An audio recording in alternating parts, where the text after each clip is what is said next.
washi ko Somali kala ya hisni wako wako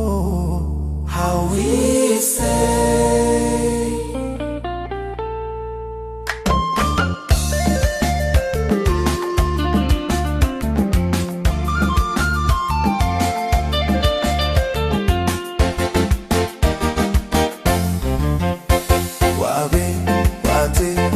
Wise hada na waje